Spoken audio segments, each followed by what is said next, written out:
Amen. On est vraiment encouragés, on est bénis. Je me remercie encore l'équipe de louange ce matin. Est-ce que vous trouvez qu'ils font un travail incroyable?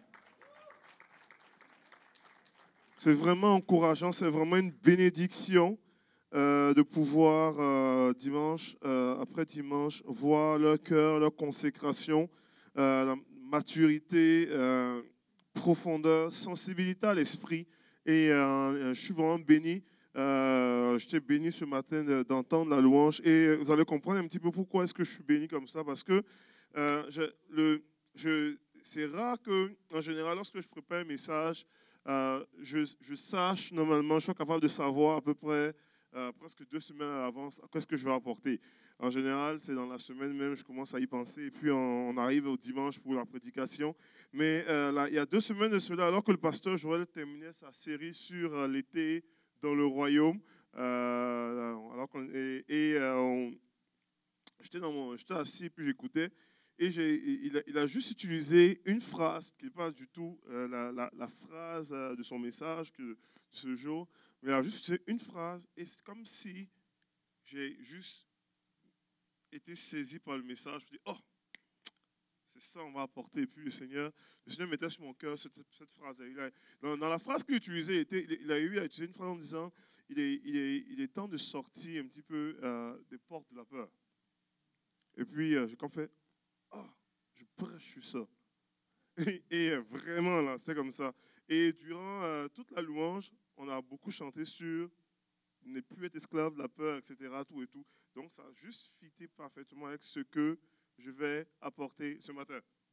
Donc, ils ont fait plus de la moitié du travail, là. Donc, on va juste dire, il est temps de sortir de la porte de la peur et ça finit là. Je peux quasiment aller m'asseoir et j'aurai terminé quasiment mon message. Vous savez, je ne sais pas si vous avez déjà vu, on va pas parler de la vidéo que j'ai donnée en fait à l'équipe du technique. Je ne sais pas si vous avez déjà vu en fait la danse Haka. Normalement, c'est une danse maori, c'est que avec les aborigènes un petit peu des îles du Pacifique, tout ça, qui était rendu populaire par l'équipe de rugby, les All Blacks de la Nouvelle-Zélande.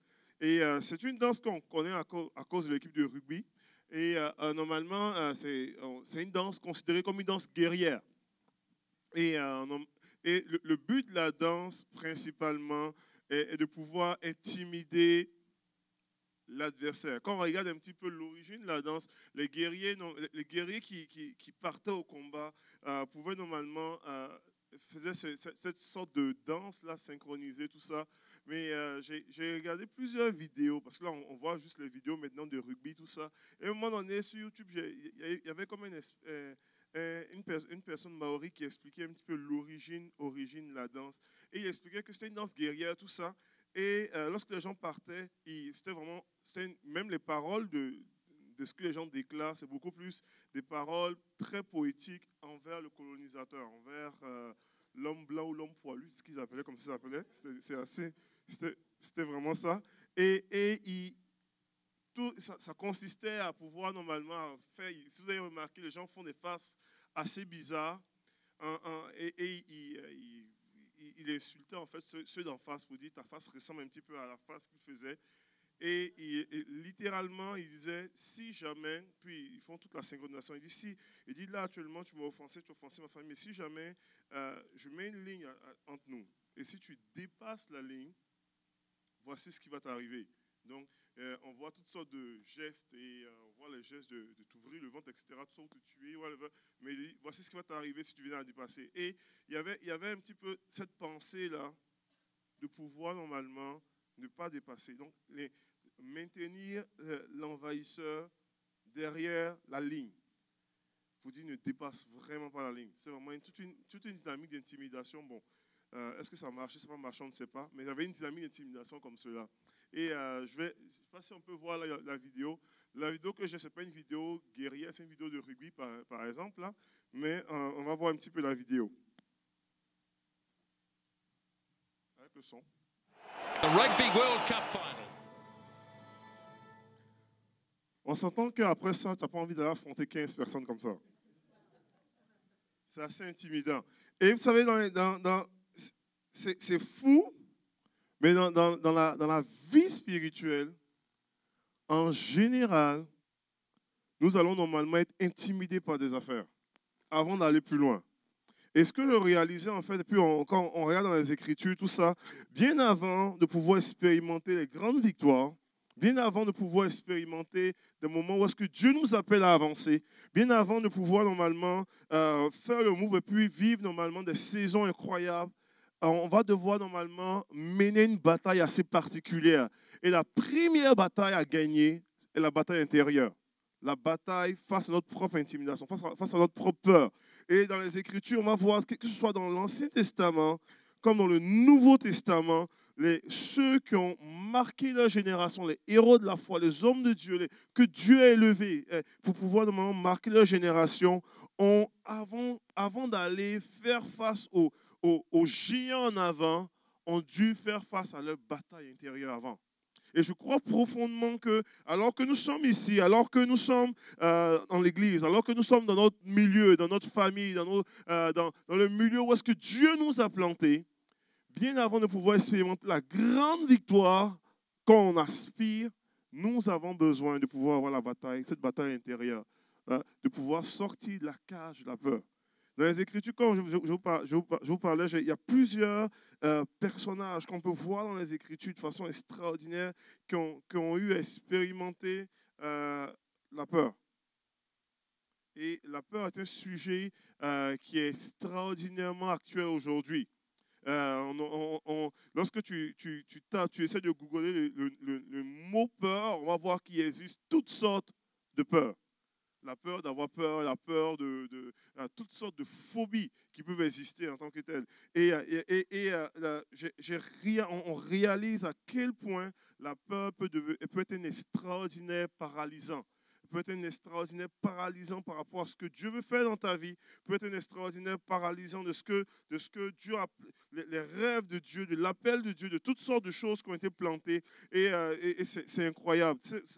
On voit normalement dans les Écritures une personne comme Josué. Josué à qui Dieu appelle à pouvoir rentrer dans la terre promise, rentrer dans les promesses de Dieu pour lui, rentrer dans la pleine abondance. Et alors que Dieu appelle Josué, Moïse vient de mourir, Dieu appelle Josué Dieu va devoir dire à Josué, pas une fois, mais à plusieurs reprises, ne t'ai-je pas dit, fortifie-toi, prends courage, ne t'effraie pas, ne t'épouvante pas, n'aie pas peur. Parce que bien avant de pouvoir affronter Jéricho, bien avant de pouvoir affronter les différents géants, bien avant de pouvoir affronter les différentes murailles, il a besoin de pouvoir gagner contre sa propre peur. Et c'est une réalité. Si Josué ne gagne pas contre sa propre peur, il n'y a pas de muraille là. Si Josué ne gagne pas contre normalement sa propre peur, il n'y a pas de Jéricho, il n'y a pas de géants qui vont être abattus plus tard. Il a besoin de gagner contre sa propre peur. Pareil dans la vie de Gédéon. Alors que Dieu appelle Gédéon, et puis Dieu l'appelle vaillant héros, etc. Tout ça, Dieu va l'inviter à faire une série d'actions où est-ce que Gédéon doit être continuellement confronté à sa propre peur. Littéralement. Et la Bible déclare que, et la Bible prend le temps de mentionner, pas une fois, plusieurs fois dans le livre de Juges, que Gédéon eut peur. Gédéon a renversé l'autel de Baal de nuit parce qu'il avait peur. Gédéon, normalement, est envoyé dans le camp de Madian. Et Dieu lui dit, si tu as peur de descendre, vas-y avec ton serviteur. On dit, Gédéon partit avec son serviteur Pura. Il avait peur. Il a besoin d'être continuellement confronté à sa propre peur. Et quand Gédéon doit descendre avec les 300 contre 135 000 personnes, comprenez que avant de pouvoir descendre avec les 300, il a besoin d'avoir gagné avant sur sa peur. La victoire était déjà acquise d'avance, mais il avait besoin de gagner contre sa peur, littéralement. Et on peut penser à David, et puis on parle normalement de David qui a affronté Goliath, etc. Tout ça. Et on connaît normalement le récit. David qui se tient sur une montagne, qui voit Goliath, qui dit, ne vous inquiétez pas, moi je descends pour combattre. Et tout le camp d'Israël, la seule raison pour laquelle personne n'est descendu, c'est parce qu'ils avaient... Comprenez-vous? Ils sont paralysés pendant 40 jours par rien d'autre que la peur. des combattants, des vaillants soldats habitués au combat, des gens normalement qui ont gagné des batailles avec le roi Saül, qui sont paralysés à cause d'une seule chose, la peur. C'est une réalité. Donc, j'amène rien de nouveau ici. Il y a une réalité que la peur peut être un extraordinaire paralysant dans ce que Dieu veut pour nous, dans l'appel de Dieu pour nous, dans les rêves de Dieu pour nous, dans la destinée de Dieu pour nous. On peut normalement être paralysé par la peur. Et on peut parler des rêves de Dieu, mais on peut parler aussi de d'autres aspects dans nos vies, dans nos familles, dans ce qu'on peut vivre par rapport à la situation, par rapport à la société. On parlait de différents besoins. Et dans lesquels on vit, les différents combats de quotidien qu'on a, la peur peut devenir littéralement paralysant par rapport à toutes ces choses-là. Ce matin, j'aimerais qu'on puisse regarder dans les Écritures un passage. On va tourner ensemble dans Marc chapitre 14. Et quand ce matin, Samuel a dit, on tourne dans Marc chapitre 14, il dit, coudon, j'espère qu'il ne tournera pas dans mon verset. Je dis, ça finira. Je dis, là, j'aurais plus rien à dire pour vrai. Marc chapitre 14 à partir du verset 32. Donc c'est un peu plus loin que ce qu'il a lu ce matin. Dans Marc chapitre 14, la Bible déclare ceci. Ils allèrent ensuite dans un lieu appelé Gethsémani. Et Jésus dit à ses disciples, asseyez-vous ici pendant que je prierai. Il prit avec lui Pierre, Jacques et Jean, et il commença à éprouver de la frayeur et des angoisses. Là, on parle de Jésus. Là, et il leur dit, mon âme est triste jusqu'à la mort, restez ici éveillés. Puis, ayant fait quelques pas en avant, il se jeta contre terre et pria que s'il était possible que cette heure s'éloignât de lui. Il disait, Abba Père, toutes choses te sont possibles, éloigne cette coupe de moi.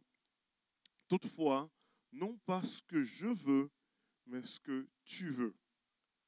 Vous savez, je lis ce passage et puis je suis impressionné de la façon dont est-ce que Jésus a géré la peur.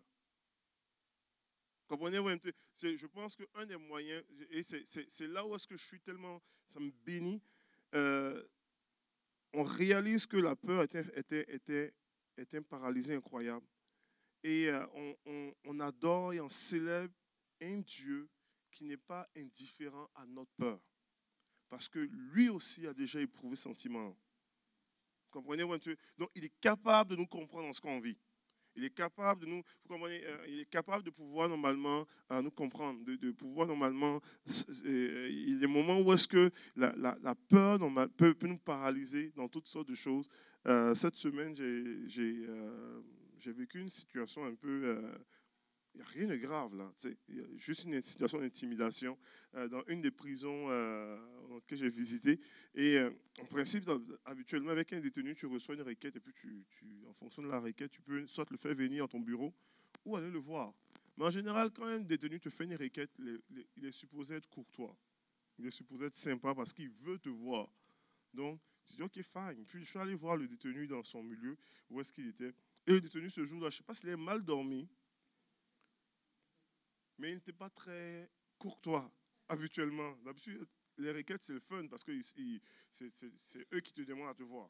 Donc, j'arrive, puis, quoi? Qu'est-ce que tu me veux? C'est comme, c'est toi qui as fait une requête. Ben là, puis il a vraiment été plus agressif que d'habitude. Et j'étais dans un environnement, c'était pas de mon peine normal, j'étais dans un environnement maximal. J'étais à Donnacona. Et j'étais comme, mais voyons non, c'est qui ce gars-là? Et ça m'a juste fait penser à mon message du dimanche. Je dis, Dieu me comprend. T'as beau dire, oh, ne vous inquiétez de rien, Christ est avec moi. J'aimerais vous déclarer que j'avoue que je me suis un petit peu inquiété. Et j'ai rendu grâce à Dieu du grillage qui était en avant de moi. C'était vraiment, j'ai apprécié le grillage plus que d'habitude. Donc, c'est une réalité. Donc, Christ nous comprend des fois lorsque nous avons des frayeurs. Et la Bible déclare que Jésus commençait à éprouver de la frayeur. On sait ce qui s'en venait. Il devait être crucifié sur la croix. On sait c'était une mort atroce, la mort la plus atroce connue de l'Empire romain de l'époque, tout ça. Donc, on voit normalement, mais on va prendre quelques instants pour qu'on puisse regarder ensemble comment Jésus a géré la peur. Parce que la peur peut arriver. Il peut y avoir toutes sortes de raisons, des raisons normales ou anormales pour lesquelles nous pouvons avoir peur. Mais quand la peur arrive, quand le sentiment de peur arrive, comment pouvons-nous gérer pour être continuellement triomphants et ne pas laisser la peur ou l'intimidation nous paralyser, ne pas laisser ces choses-là. La Bible dit que là, j'aimerais partager 3 choses tellement simples que Jésus a fait afin de gérer la peur. Les trois choses que j'aimerais vous partager sont très simples ce matin. J'aimerais vous partager tout simplement la puissance de la prière. J'aimerais vous partager simplement la proximité de ses amis. Et je vais terminer avec la perspective du Père.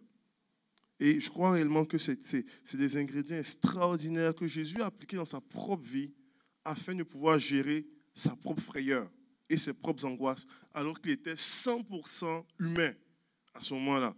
Comprenez-vous un petit peu? Et je vais vous parler de la puissance de la prière. Alors que Jésus, normalement, sait ce qui s'en vient. Alors que Jésus est conscient qu'il va être crucifié. Il est conscient qu'il va être flagellé. Il est conscient que ses amis vont l'abandonner. Il est conscient que Pierre va le régner. Les gens les plus proches vont le laisser et il va devoir prendre cette route-là tout seul. Jésus, normalement, et c'est normal, n'importe quel humain, probablement, moi je ne serais même pas parti, mais n'importe quel humain aurait commencé un petit peu à avoir des frayeurs.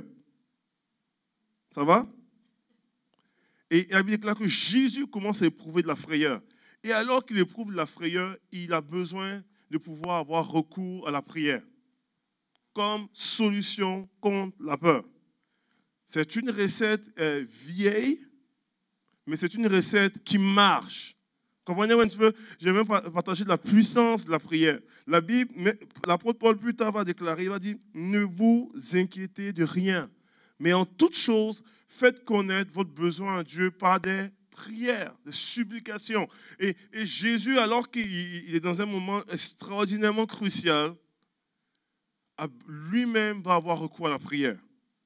Puissance de la prière. Vous savez, il y a une dynamique qui est tellement incroyable au niveau de la prière, une puissance dans la prière qui nous amène une percée contre la peur, un antidote contre la peur. Et lorsqu'on vit des peurs, lorsqu'on vit des situations qui sont au-delà de nous, au-delà de nos forces, et on a l'impression de perdre le contrôle, parce que la réalité c'est ça, on perd le contrôle, on ne sait pas. L'effet qu'on a souvent, on veut prendre contrôle, mais on n'arrive pas parce qu'on voit que... Et c'est là qu'on commence à avoir peur, une menace de danger, etc. Nous avons besoin de nous tourner vers quelqu'un de plus grand que nous. Nous avons besoin de pouvoir avoir recours à la prière. C'est une vieille recette. Peut-être que je n'apprends rien de nouveau ici, mais c'est une recette qui marche extraordinairement. Pas juste au temps de Jésus.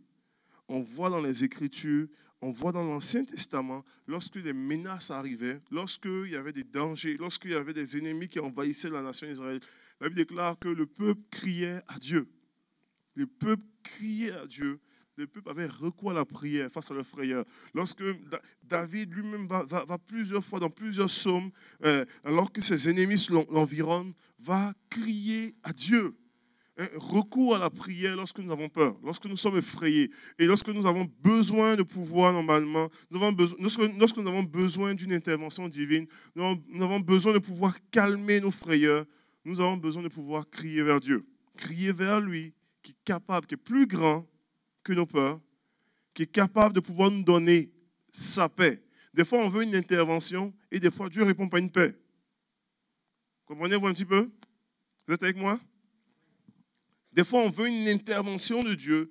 On a peur parce qu'on... des fois, écoute, on se dit, on ne va pas arriver financièrement, tu sais, puis vraiment, alors ça va être dur, on n'a pas les sous, on a telle chose à payer, tu sais, puis, oh Seigneur, interviens financièrement, et puis j'aimerais tellement ça arriver au bureau, et puis quelqu'un vient de me voir pour dire, bizarrement, j'ai eu à cœur de te signer un chèque de $5 000. Bon, non, pas 5 000, $50 000. Ça serait vraiment... Et des fois, Dieu juste a besoin de nous dire, ne t'inquiète pas, je vais pouvoir. Depuis que ça fait combien de temps tu es au Canada? Ah, ça fait depuis 99. En 16 ans, as-tu déjà manqué une chose ici? Non. Tu as juste besoin de savoir ça. Comprenez-vous un petit peu? Ou est-ce que Dieu, tout simplement, on a besoin de pouvoir être des gens qui allons recourir à la prière. Et je prie réellement que nous soyons des gens et une église qui prions, qui parlons à Dieu, qui cherchons Dieu. Je prie pour des hommes et des femmes qui avons pas juste à faire de Dieu notre Jésus 911 pour dire quand ça ne va pas, on va prendre été Seigneur, ça ne va pas. Mais vraiment être des gens habitués à pouvoir crier à Dieu, à pouvoir recourir à la prière, à pouvoir normalement garder cette relation avec Dieu, à pouvoir être des gens qui géreront notre peur en la remettant au pied de la croix, en tout simplement tournant, en exprimant à Dieu notre peur. Il va prendre soin de nous. Vous allez voir que Dieu est capable de pouvoir intervenir favorablement. Jésus, dans le jardin de Gethsémani, vous savez, on parle de la croix, et la croix est le moment le plus crucial, la vie terrestre de Jésus. Vous êtes d'accord avec moi? Mais il n'y aurait pas eu Golgotha s'il n'y avait pas eu Gethsémani. Sans Gethsémani, il n'y aurait pas eu Golgotha. Parce qu'à Gethsémani, Jésus aurait pu choquer. Excusez-moi l'expression québécoise. Il aurait pu juste dire, Mike, j'y vais pas là, ça arrête là. Mais non, c'est intense cette affaire-là. Puis, papa, on oublie tout ça, je retourne. On oublie tout ça.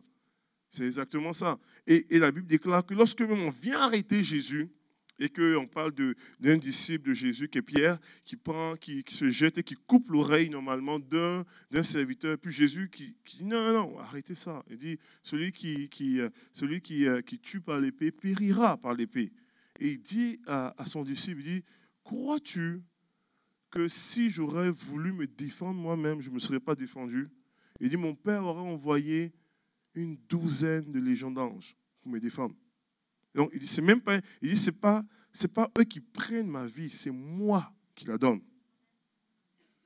Comprenez-vous un petit peu? Donc, mais avant d'arriver à une déclaration comme ça, qui est une déclaration vraiment aïe là, Jésus a eu de l'angoisse et de la frayeur. Et il a eu recours à la prière. Donc, des fois, on voit des gens qui vivent des situations extraordinairement intenses. On voit une résilience là qui est comme à couper le souffle. Et on est impressionné. On dit, mais ça n'a pas de bon sens. On a l'impression qu'ils transcendent dans la situation. Ils sont vraiment hauts. Croyez-moi, très souvent, on va voir ces gens-là. Ils ont eu des saisons où est-ce qu'ils ont braillé leur vie sur le tapis. Ils ont eu à crier à Dieu. Ils ont eu des angoisses. Ils ont eu à trembler, ils étaient cachés en boule quelque part. Ils ont eu à crier à leur Dieu. Et Dieu est venu leur répondre dans la prière. Donc, si vous avez peur, ça arrive. C'est normal. Ayez recours à la prière. Et vous allez voir ce que Dieu peut faire. Comprenez-vous un petit peu? Il y a cette dynamique là où est-ce que nous avons besoin d'avoir recours à la prière. Donc, Jésus a eu recours à la prière comme antidote à la peur. La deuxième chose qu'il a fait, il a eu recours à la prière. Il a eu aussi besoin d'une proximité amicale de ses amis, de ses gens. Et dans le cas de Jésus, c'est assez fascinant parce que ses amis dormaient. Ils n'étaient pas avec lui finalement. Jésus prend normalement Pierre, Jacques et Jean, puis il dit, OK, bon, il dit à ses disciples, vous restez ici. Il prend vraiment ses trois plus proches, puis il dit, venez avec moi. Puis là, il partage ses émotions, là. Il partage ses tripes, littéralement. Il dit, mon âme est triste jusqu'à la mort. Il y a quelque chose qui est là, tout et tout. Il y a vraiment... Et il dit, restez avec moi et priez. Et les gars, ils dorment. Suivent pas, ils dorment et puis, mais on voit un petit peu toute la dynamique, la compréhension de Jésus comme antidote à la peur, littéralement. Il va avoir recours à la prière, mais il a besoin d'avoir des gens proches de lui.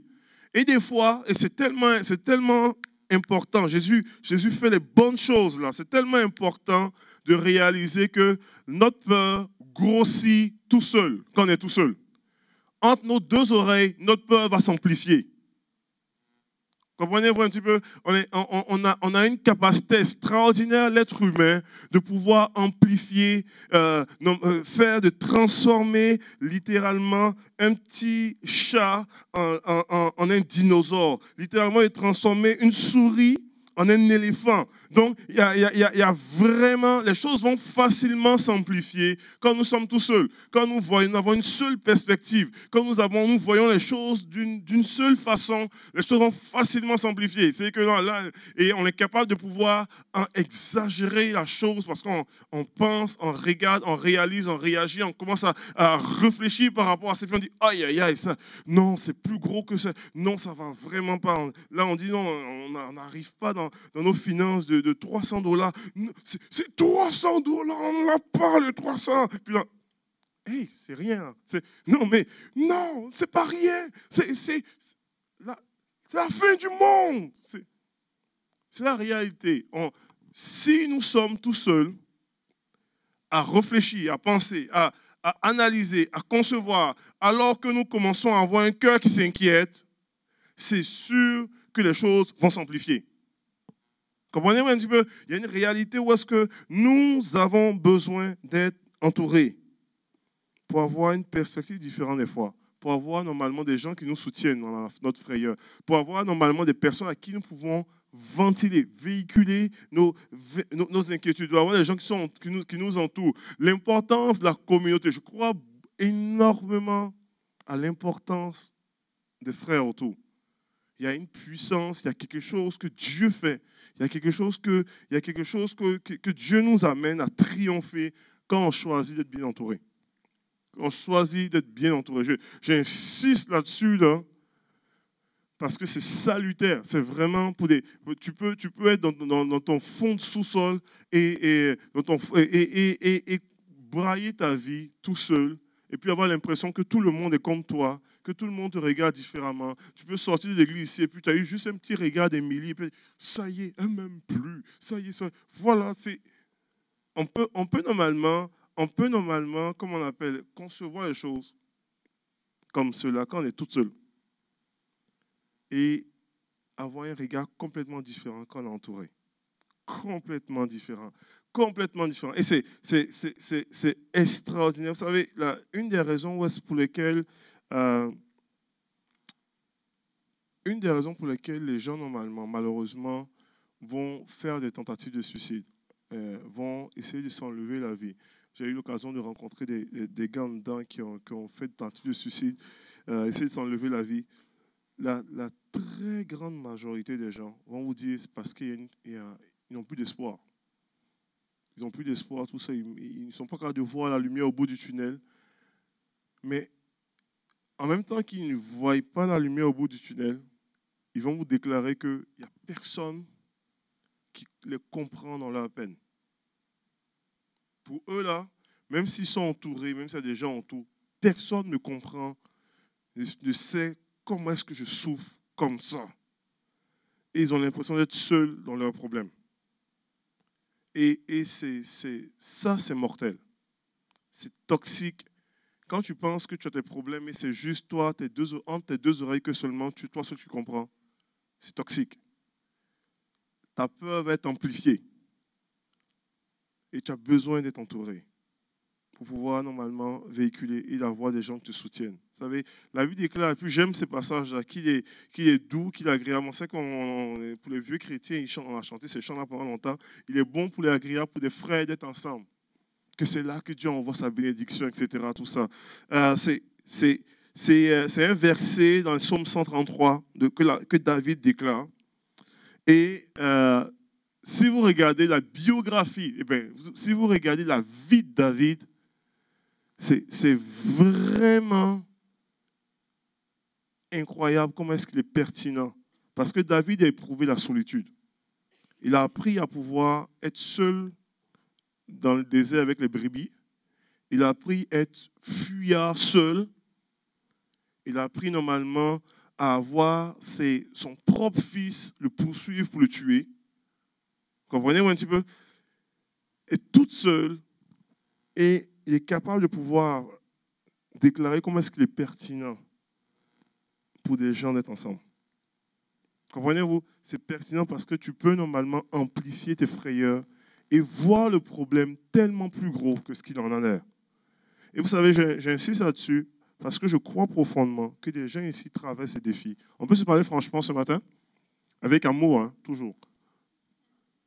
Il y a des gens ici qui traversent des défis, qui traversent des sérieux défis, toutes sortes de défis, défis dans leur couple, défis financiers, défis dans leur travail, défis au niveau même de leur propre peur personnelle, les choses qui les paralysent.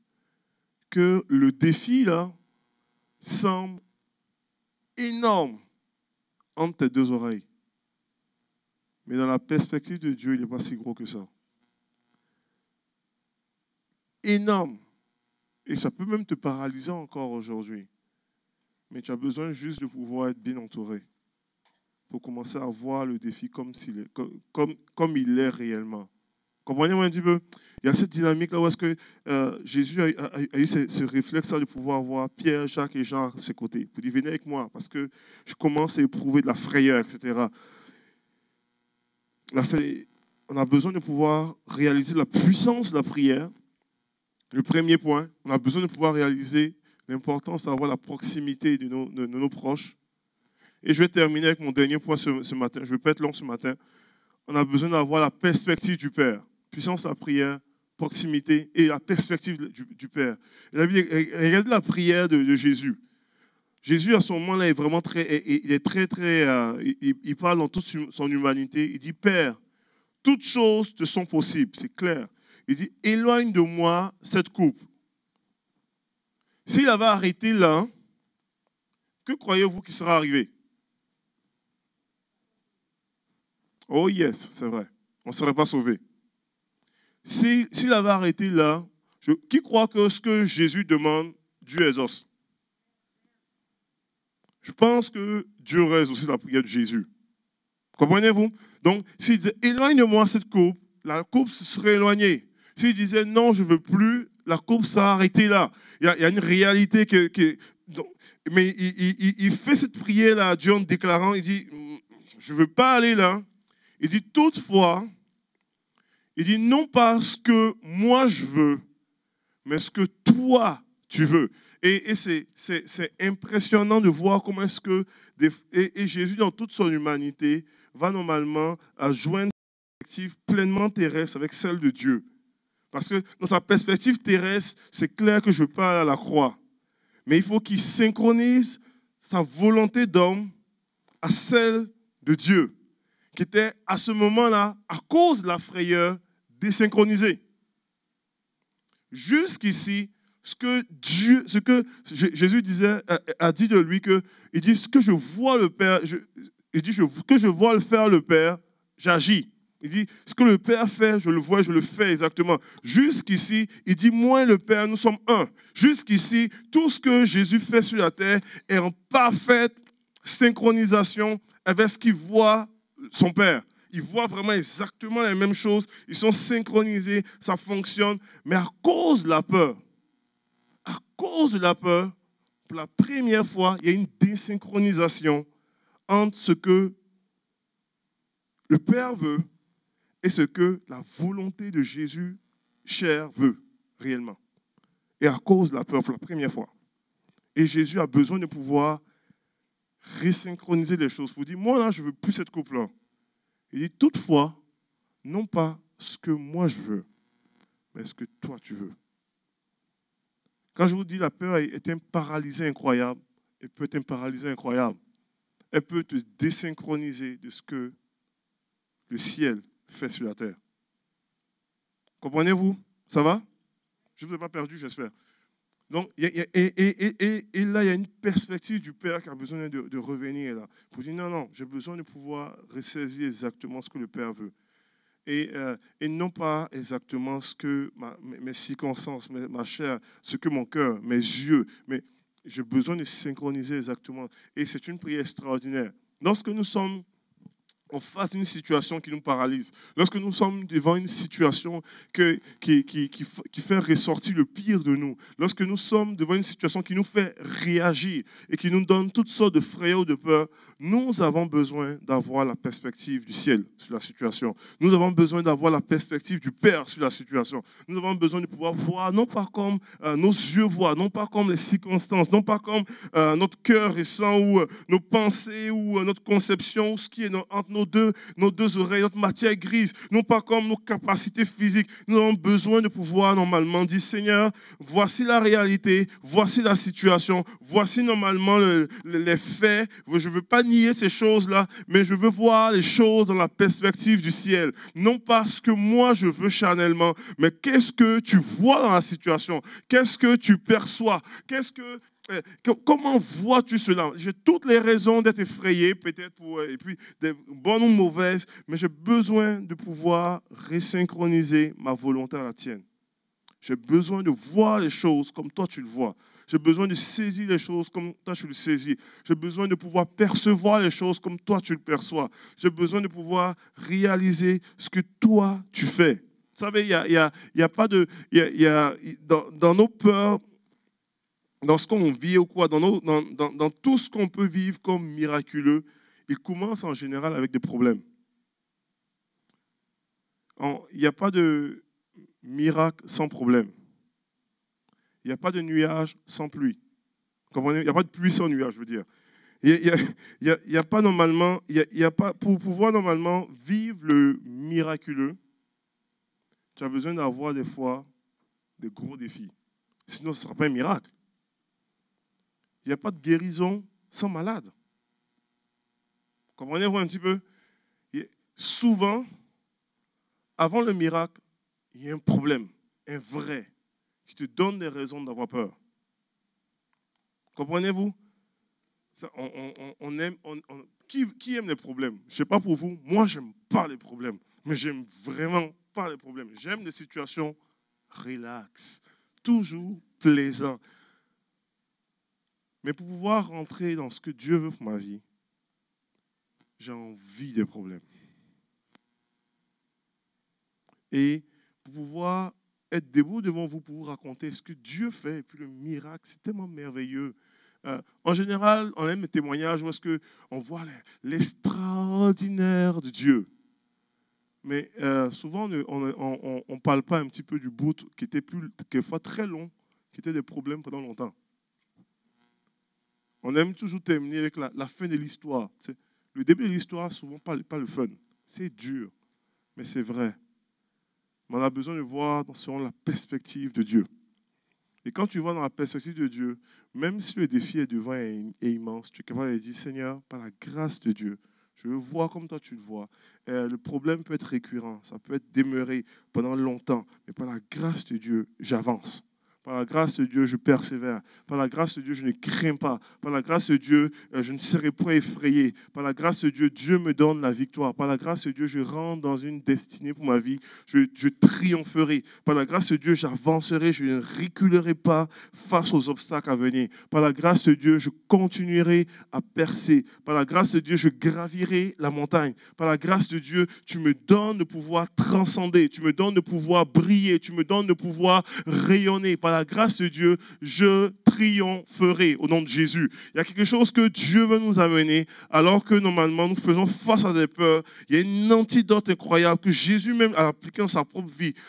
Il a toute la dynamique de pouvoir être des gens qui recherchent Dieu dans la prière et sous la puissance de la prière, de pouvoir normalement être bien entourés autour de nous et de pouvoir normalement voir les choses comme le Père voit. Comme Dieu voit, afin de pouvoir avancer dans la vie.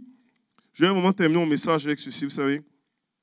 Puis je vais même inviter les musiciens à avancer. Je ne vais pas finir tard ce matin. J'avais déjà eu à raconter un petit peu cette histoire qui est quand même assez fascinante. De voir normalement, de réaliser que, vous savez, lorsqu'on prend au niveau les éléphants de cirque, un éléphant... Quand on prend un éléphant d'Afrique, c'est 4,5 mètres de hauteur, etc. À peu près plusieurs tonnes normalement, je ne me souviens plus exactement du tonnage. Extraordinairement puissant, capable de déraciner un arbre, etc. Et pour pouvoir dresser un éléphant comme cela, pour plusieurs personnes qui travaillent aussi vont dire, souvent les éléphants, ils vont les prendre quand ils sont plus jeunes. Pour pouvoir être facile, parce que c'est difficile de dresser un éléphant adulte, qui a grandi, qui est sauvage, qui vit. Disons que ça fait beaucoup de force à maîtriser pour le dresser dans un cycle. Donc, ils vont le prendre souvent quand il est jeune, Et ils vont le prendre normalement et ils vont enchaîner l'éléphant sur une espèce de base où il n'est pas capable de pouvoir se détacher. Et l'éléphant, alors qu'il est jeune comme ça, il va essayer de toutes ses forces pour se détacher. Et alors qu'il n'arrive pas, il est tout jeune, c'est un éléphanteau. Il finit par abandonner. Pour dire, gars, je ne suis pas capable de me détacher de la base auquel on m'a enchaîné. Et il va le laisser faire. Et l'éléphant va grandir. Plus tard, il devient un éléphant adulte. Et il est toujours rattaché sur la même base. Que maintenant, rendu adulte, il est amplement capable de pouvoir le déraciner, l'enlever. Mais il n'essaye même plus. Parce que pour lui, il n'a pas été capable et il n'est pas capable encore aujourd'hui. Et c'est une tellement leçon réelle pour nous des fois. Où est-ce que des fois, normalement, l'ennemi va nous garder dans une cage de peur. On va nous garder une cage où est-ce que, alors que nous étions encore petits dans la foi, alors que nous étions jeunes, alors que nous étions peut-être immatures dans certains aspects, nous avons essayé, nous avons échoué. Et les jours sont devenus des mois, les mois sont devenus des années. Et Dieu nous donne la victoire dans les situations, dans les circonstances. Mais on ne veut même plus essayer.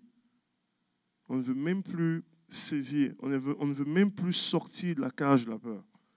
Parce qu'on considère que nous sommes normalement incapables de le faire. Je ne sais pas pour vous. Mais s'il y a un écho qui résonne comme cela, Dieu vous appelle aujourd'hui à sortir de la cage de la peur. Vous savez, j'ai commencé mon message avec tout simplement avec les All Blacks, avec la danse Haka, etc., tout ça. Et je ne sais pas pour vous, mais peut-être vous êtes venus ici et puis l'ennemi a peut-être tracé une ligne dans votre vie pour dire tu ne dépasseras pas cette ligne-là. Il y a une intimidation devant vous. Il y a un adversaire devant vous qui est redoutable. Tu as des géants devant toi. Il y a des combattants, des gens incroyables qui sont tout en furie et qui te disent la minute où est-ce que tu dépasseras cette ligne-là, voici ce qui t'arrivera. Et ce matin, Dieu vous appelle à pouvoir dépasser la ligne, de pouvoir sortir de la ligne, de pouvoir prendre courage, de pouvoir dire, dans le nom de Jésus, je laisse. Jusqu'ici, peut-être la peur m'a paralysé. Jusqu'ici, j'ai été bloqué pour plusieurs raisons. Jusqu'ici, dans tel aspect de ma vie, j'ai été limité. Il y a une zone qui m'a été délimitée en tant que telle. Jusqu'ici, peut-être dans mon couple, je n'ai pas été capable de pouvoir marcher avec authenticité. Jusqu'ici, peut-être à mon travail, j'ai été limité en fonction soit de mes compétences, en fonction de mes capacités, en fonction de mon boss, en fonction de toutes sortes de situations. Jusqu'ici, dans l'appel de Dieu pour ma vie, dans le ministère, dans ce que Dieu a prévu pour moi, on avait déclaré des choses, mais j'ai regardé les circonstances, j'ai vu des situations et des choses qui sont arrivées. J'ai vécu toutes sortes de blessures, j'ai vécu des situations et j'ai été arrêté, on m'a limité, on m'a dit tu n'iras pas plus loin que cela, tu n'iras pas plus loin qu'ici. Jusqu'ici, dans ma famille, on m'a dit toi, tu vas toujours être comme ça. On a eu à déclarer des paroles peut-être de mort sur moi. Et jusqu'ici, j'ai été paralysé, j'ai été arrêté. Il y a une ligne qui a été tracée et je n'ai pas traversé la ligne. Il y a un appel de Dieu pour toi ce matin. Et je le crois de tout mon cœur ce matin. Où est-ce que Dieu t'appelle à dépasser la ligne? Où est-ce que Dieu t'appelle à sortir de la cage de la peur? Où est-ce que Dieu t'appelle à pouvoir être animé d'un esprit de courage, d'un esprit de grâce, d'un esprit de percée, d'un esprit de puissance, avec l'autorité de Dieu, afin d'avancer et afin de triompher? Ou est-ce que Dieu t'appelle à pouvoir normalement rayonner, à pouvoir rentrer dans ce qu'il veut pour toi? Ou est-ce que Dieu t'appelle à pouvoir avoir recours à la puissance de la prière? Ou est-ce que Dieu t'appelle à pouvoir exprimer ce qui normalement t'a paralysé jusqu'ici? À pouvoir normalement déclarer, pas à tout le monde, mais à pouvoir déclarer à des personnes ce qui t'a arrêté jusqu'ici. Ou est-ce que Dieu t'appelle à pouvoir cesser de voir les choses comme toi tu les vois et à pouvoir voir les choses comme lui, il voit? Si jusqu'ici tu étais arrêté, si une ligne a été tracée devant toi, Je vais t'inviter à dépasser la ligne. Je vais t'inviter à dépasser la ligne. Je vais t'inviter à juste dépasser la ligne.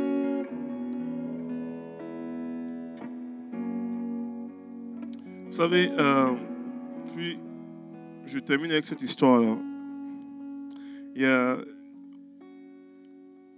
Ça fait maintenant 20 ans que je suis chrétien. Et quand j'ai donné ma vie au Seigneur en 95, j'étais animé d'une passion incroyable pour Dieu. Puis j'étais tout en feu. Et à un moment donné, j'étais dans une cellule de maison. Et elle m'a donné l'opportunité incroyable de pouvoir amener mon premier message à vie. Et je capotais. Jeune homme de 14 ans, tout et tout, et 15 ans, qui doit amener son message. Je suis comme, oh, j'ai prêché. Puis j'ai préparé mon message à fond, là. Pour moi, mon message était écœurant. Je prêchais sur la prière en plus. Mon premier message à vie que j'ai prêché, c'était sur la prière. Et je trouvais que mon message n'était pas pire. Il était vraiment incroyable sur papier.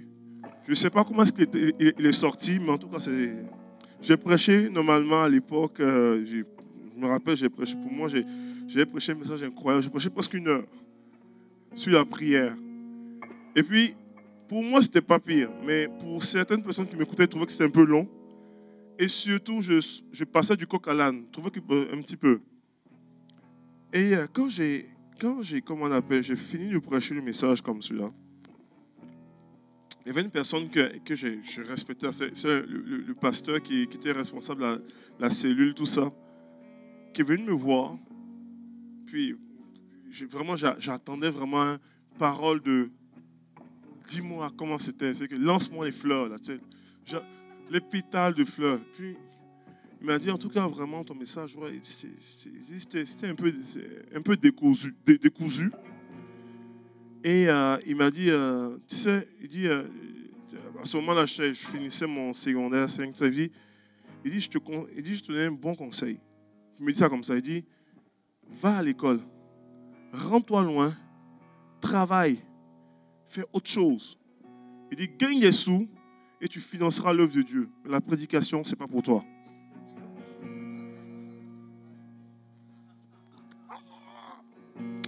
Bye, public. C'est ce qui m'a shooté. Vous comprenez,